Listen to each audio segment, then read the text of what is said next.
se me está olvidando grabar. Ahora sí, entonces, estábamos hablando entonces de que estos ejercicios, por ejemplo, ese de nivel intermedio, claro, lo piensa al tiro factoriza. Entonces,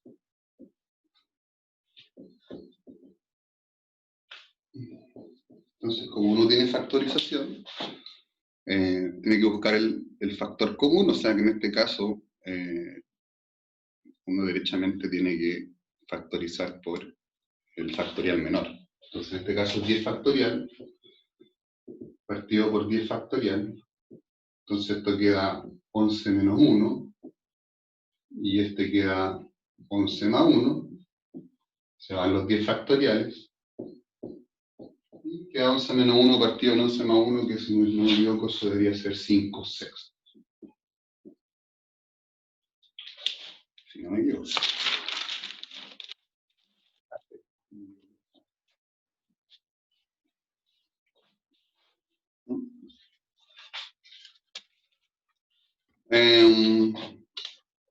Vamos entonces con más ejercicios de esa guía que tiene como especial estas cosas interesantes.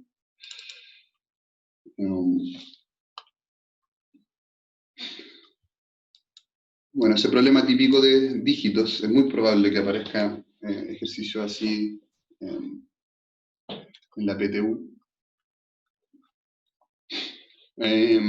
Puede ser por principio multiplicativo o por variaciones, ojo, no se calienten la cabeza de repente en buscar la variación o la combinación. Realmente es un principio multiplicativo colocando una línea y listo. Creo que en ese caso es, si no me equivoco. Ojo, importante ahí que dice, ese problema en realidad es diferente porque aparece el cero. Y como nos piden números de dos cifras distintas, ¿cierto? Nos preguntan cuántos números de dos cifras distintas se pueden formar. Entonces, esa información extra que aparezca el cero hace que el problema parta desde el principio, ¿cierto? Entonces, importante lo que dice ahí, cifras distintas. Entonces, eso está diciendo explícitamente que no se pueden repetir las cifras. Esa es la palabra clave en estos ejercicios de cifras. Entonces, si tengo ahí 6 cifras, ¿cierto? Que estaba incluida el 0. Entonces, si yo lo hago con principio multiplicativo, derechamente colocar el número ahí, ¿cierto? Y entender que no puede partir por 0, ¿cierto? Entonces, si no puede partir por 0, tengo que iniciar acá. Entonces, aquí sería 5 opciones. Y ahora, como entra el 0, sería 5 opciones más, y sería 5 por 5, 25. Y eso sería todo. Lo otro ya, si quieren uno ir a la fórmula, uno podría pensar en una variación de 6 sobre 2, que da 30, y le tengo que restar los casos que parte por 0, o sea, restarle 5. Y también se puede ver así, y quedaría 30 menos 5, 25. Profe. Cualquiera de las dos soluciones sirve. Es que hay dos que no, hay tres que no supe hacer. Vamos. El 17. En esa misma guía, ¿cierto? Sí, son todos los de la misma guía. Vamos, 17 me imagino que de esa parte. El 20 y el 23. O sea, es que ese yo lo entendí como si tenía que darle P factorial, tenía que ser como que abajo diera 1, y para que diera 1 debería ser el P4, pero me dice que el P es 3. Ya, a ver, veamos qué podría dar. Yo tengo aquí, es que podría ser 4. En lo malo que, claro, ese típico pregunta, uno ve la alternativa. Entonces ahí tiene que buscar la que calcen. Podrían ser más. Y aparte que la E como que me cierra todo, que dice que no se puede determinar. Entonces, claramente la mejor alternativa es la que estamos buscando, ¿cierto? Entonces, a ver, ¿cómo lo pensaríamos? Entonces, Aquí hay un tema de manipulación en realidad. Si uno va a que tiene variación de P sobre 3, que es igual a P factorial. Entonces, si uno aplica la fórmula del factorial, sería P factorial partido por P menos 3 factorial. Entonces, como uno sabe que esto es juegos de multiplicaciones y divisiones, si este lo paso para abajo, lo intercambio con el P menos 3, yo sé que voy a poder simplificar esos dos. Entonces, queda P factorial partido por P menos 3 factorial. Lo mismo. Ahí está, por P factorial es igual a P menos 3 factorial. Entonces queda esto reducido a 1, entonces la ecuación que queda es P menos 3 factorial es igual a 1. Entonces la pregunta es que ¿para qué valores de P el factorial da 1? Entonces, si uno va a la definición, yo tengo dos opciones, o que sea 1 factorial o que sea 0 factorial. No hay ninguna más que de 1. O sea, ambas soluciones, buscar el valor de P para que dé 1 sería P igual a 4 o P igual a 3. Ambas opciones podrían ser útiles, ¿cierto? En esa pregunta. O vale 4 o vale 3. Y en ese caso, las alternativas venían ahí diseñadas para que fuera 3. Si no me equivoco, la B. Ese tipo de rareza de repente no encuentra. Uno espera que estén las dos soluciones y a veces está una. Pasa a veces en la PTU, como que confunde un poquito, como, ay, ¿y la otra? ¿Dónde está? Pero la pregunta no pedía eso, pedía alguna. Las alternativas estaban cerradas para eso.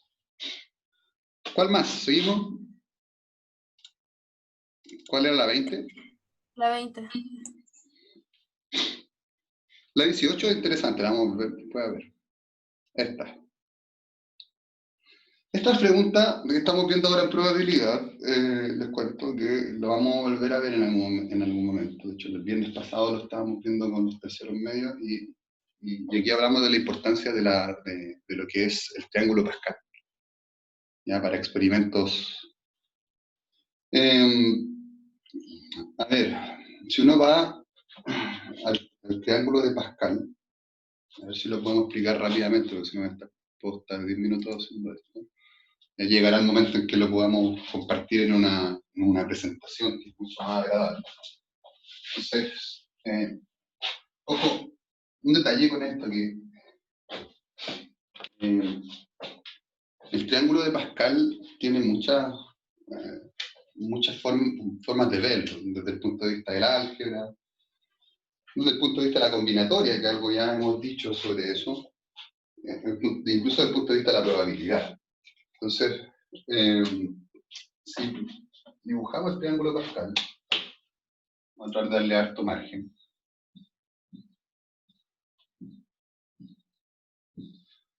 Que en general uno ya se acostumbra, y uno ya como que lo construye, ¿cierto? Ahí no es.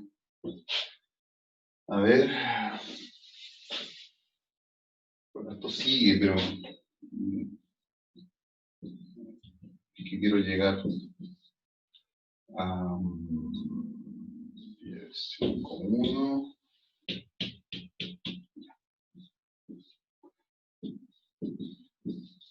A ver si se ve.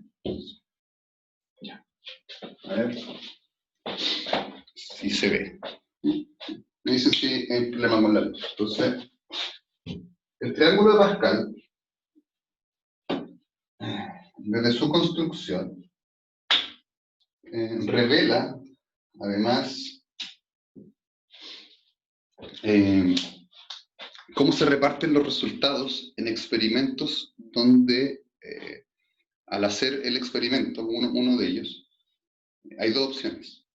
Entonces, calza con experimentos como lanzar una moneda, porque tengo dos opciones cada vez que la lanzo. esto lo extiendo para, por ejemplo, problemas de verdadero y falso, preguntas así, problemas donde hay que elegir entre hombres y mujeres, problemas de dos selecciones, por decirlo de algún modo. Entonces, cuando hablamos del triángulo Pascal, y lo pensamos, por ejemplo, aquí como las filas, por ejemplo, esa, digamos que es nuestra fila 0, con n igual 0, fila 1, fila 2, fila 3, fila 4, fila 5 y fila 6. Y ahora vamos a colocar lanzamientos. ¿Ya? 0 lanzamientos, 1 lanzamiento, 2 lanzamientos, 3 lanzamientos, 4 lanzamientos, 5 lanzamientos, 6 lanzamientos. Entonces, si voy a esta fila, 1, 6, 15, la fila número 6, acá están repartidos todos los resultados posibles al lanzar 6 veces una moneda. ¿Qué podemos concluir, por ejemplo? Que si sumamos toda esta fila del triángulo de Pascal, esa fila, o sea, esa suma, mejor, va a dar 64.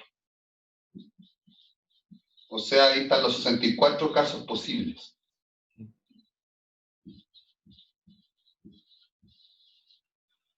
A la izquierda sería 6 sellos. O sea, no, sí. Es simétrico. Es simétrico. Si quieren partir por las caras, por los sellos, es lo mismo. Aquí sería 6 sellos. Bueno, por ende una cara, obvio. 6 sellos, 5 sellos, 4 sellos, 3 sellos, 2 sellos, un sello y ningún sello. No sé si quieren colocarle 0 sellos, pero creo que estoy redundando. Entonces con rojo ahí coloco 0 cara, 1 cara, 2 caras.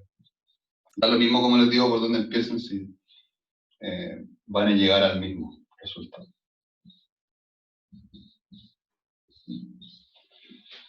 Y entonces, ahí, si no me equivoco,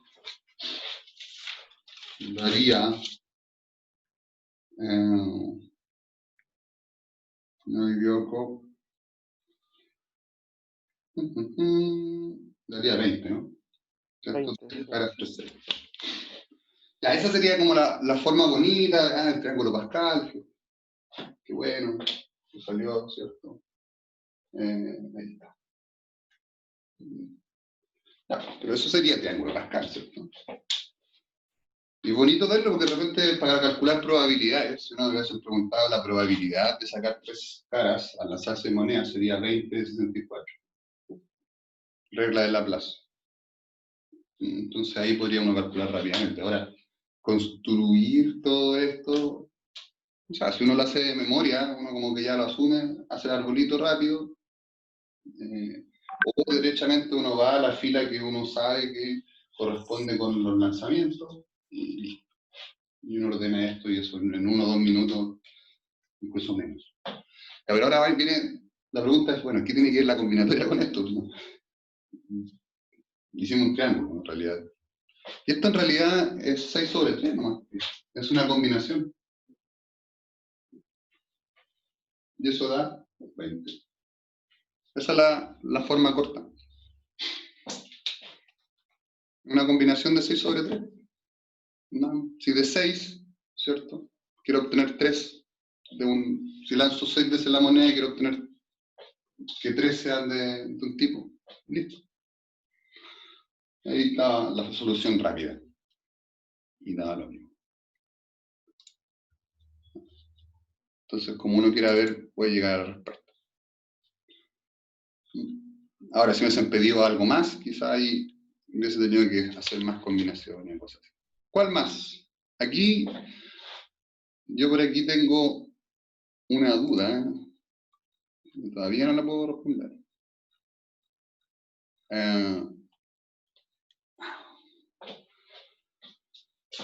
Yo creo que hay un error en esta pregunta. Antes de ir con lo que había dicho Pía. ¿No es esa o no? Pregunto. ¿Eso coincide? A ver. O sea, es la 22 Ya. y la 23 igual, yo tenía la duda. pero Es que la 23 partamos por eso, porque a mí yo todavía como que no me convence que sea la B.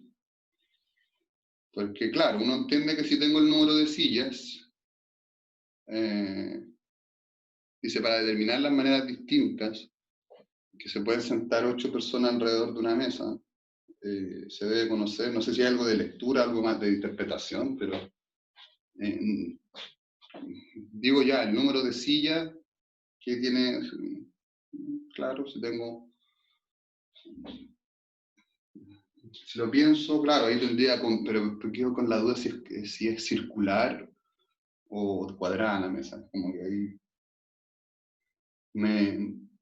o si la mesa, o si lo siento todo en línea, o si lo siento de manera circular, porque la mesa podría ser larga y sentarlo en línea, y tendría que ser una permutación, perdón, no una permutación. No, tendría que ser una permutación, si estoy bien. Estoy viendo si es permutación circular o lineal. Pues a mí todavía como que... Yo creo que debería ser normal, o sea, no circular si no lo dice. Pero Ahora, es que si fuera en línea, Y que no si fuera sería alrededor, por eso igual es como... importaría, como... Estoy pensando, ¿no? En realidad tengo como... Porque pienso el número de sillas, 8 aunque igual personas. si la mesa fuera cuadrada, da lo mismo, porque igual seguiría como siendo como la forma de que no se pueden como, de que sería uno menos igual. Que yo lo pienso como, claro, ¿cómo lo podría ordenar? ¿Será importante que sea circular o no? Eso es lo que me... O sea, yo creo que con el hecho de que vayan alrededor, no va a haber ni un último ni un primero. Entonces solamente sería, usando ese argumento, la B tendría sentido y que la forma no sería importante. O sea, asumo que, claro, asumiendo que es alrededor, yo lo estaría viendo como una permutación, comillas, circular. Y ahí tendría la respuesta y tendría sentido que fuera la B. Yo tenía como todavía esa duda dándome vuelta. La 22, ojo, mi argumento, que la 22, si no me equivoco, es que falta información, ¿cierto? Déjeme ver la pauta que está bien abajito. No la tengo aquí de mano, pero... Si no me equivoco, la 22 es la E, ¿cierto? Sí.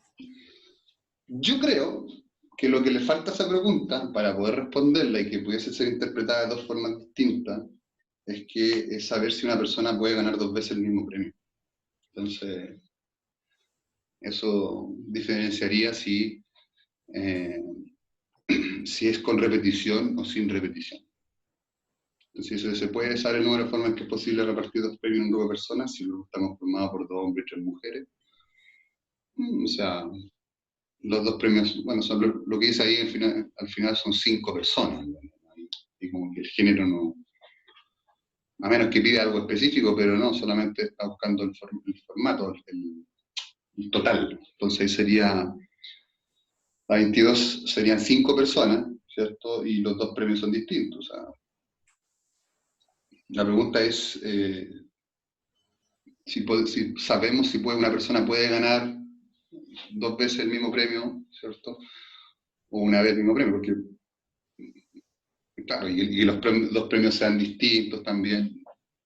Está todo para que sea una combinación, pero hay que saber si es con repetición o sin repetición. Y ahí claramente serían más o menos casos. Eso es lo que yo vi en esa pregunta, que faltaría saber si 2 personas, o sea, si una persona se puede ganar 2 veces el mismo premio. No sé si alguien tiene otra perspectiva, algo, doy la palabra, si lo miro de otra manera. Eso es lo que yo creo que falta, no sé, a mí me dejó esa sensación, pero si alguien tiene algo distinto que pueda ver.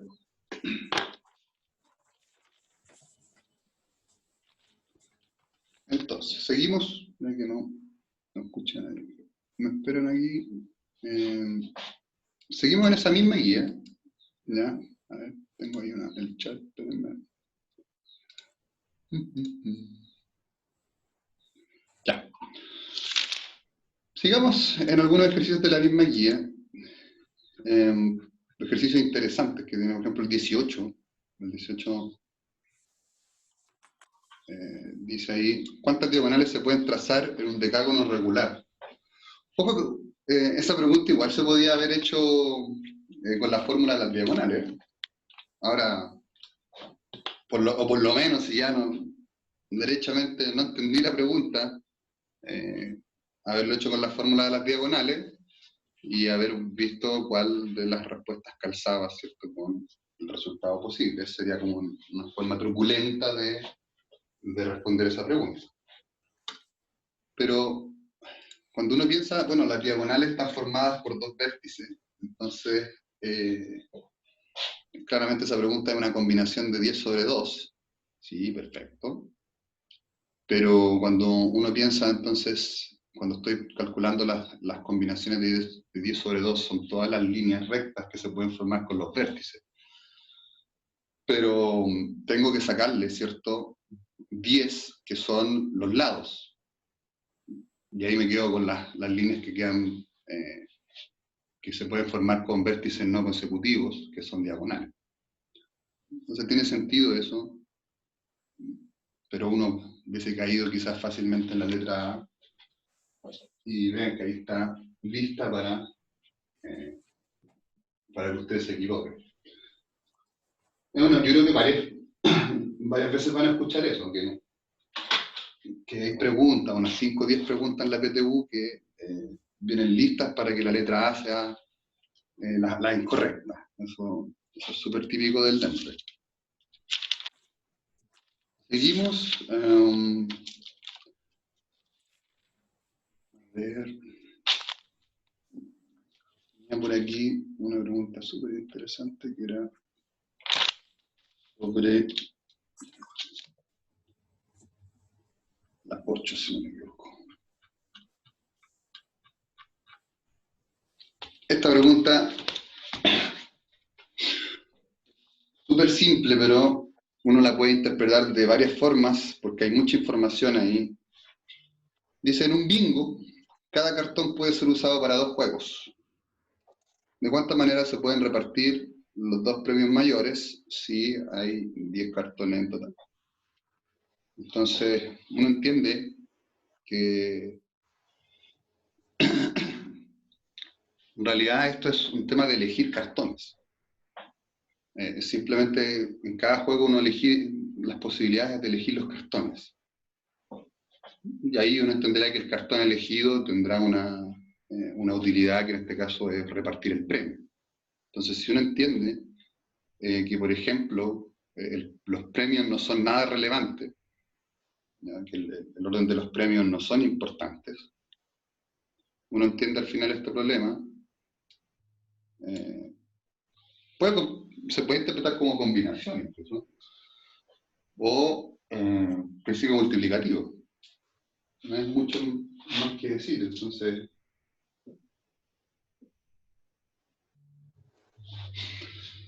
se puede interpretar como una variación con repetición, se puede interpretar de varias formas.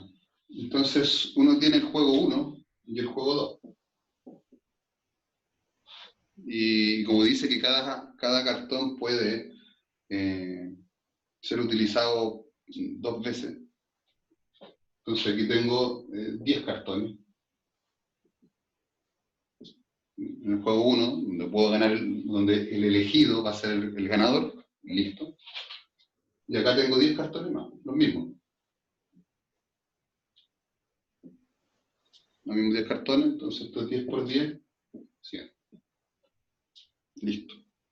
Pero cuando uno se enreda en el texto y de repente cree que la solución es más complicada, o estaré bien, estaré seguro, o no me dio la alternativa, que eso es lo típico que nos pasa. Ahora, si lo queremos ver como variación, esto sería una variación con repetición, ¿cierto?, de 10 sobre 2, entonces eso da 10 elevado a 2, y eso da 100. También se puede haber visto así. Están ordenados de forma lineal. Tengo 10, ¿cierto? Tengo que elegir 2, pueden ser incluso, y pueden repetirse, ¿cierto? Los 10 cartas con repetición. Algunos lo pueden visto así, una combinación de 10 sobre 1, por una combinación de 10 sobre 1, y 10 por 10, 100.